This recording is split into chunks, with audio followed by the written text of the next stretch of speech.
Na komba tata mwana molimo santu ndenge toutaki koloba cérémonie ezali mokuse mama tiala mwana akoyemba nzembo oyo ya prophétie liboso ya papa mpona kotémoigne ete prophétie nde eutaki awa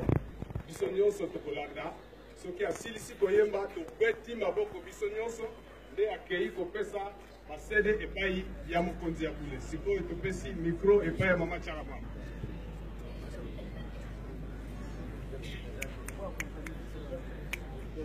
Umukimbangu apesaka profesi Bongo ekozwa lipanda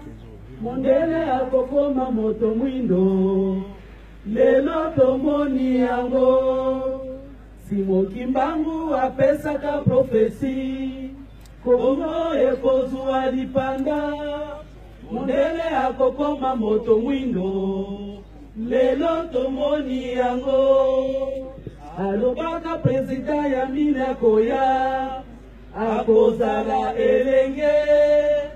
yende akofandisa makambo yende akotonga mboka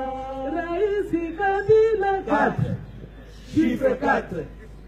toza sima na yo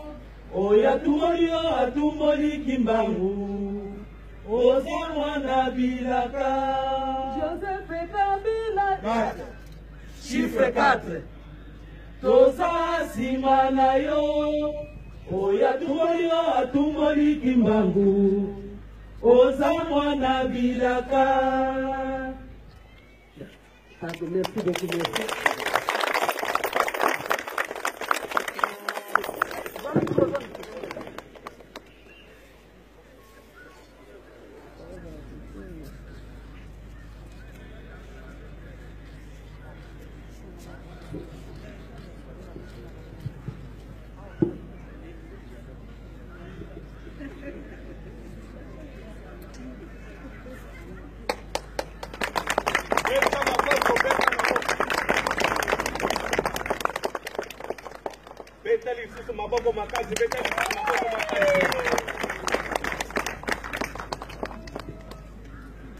Voilà, wana ezali photo ya souvenir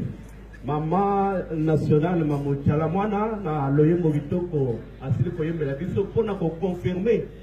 prophétie ya papa Simon Kimbangu yango wana aye pona kokutana na ye moko Simon Kimbangu nde ye wana bokomona ye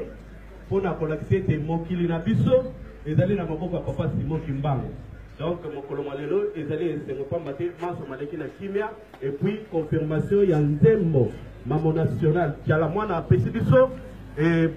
fongoli penza mato ya bato banso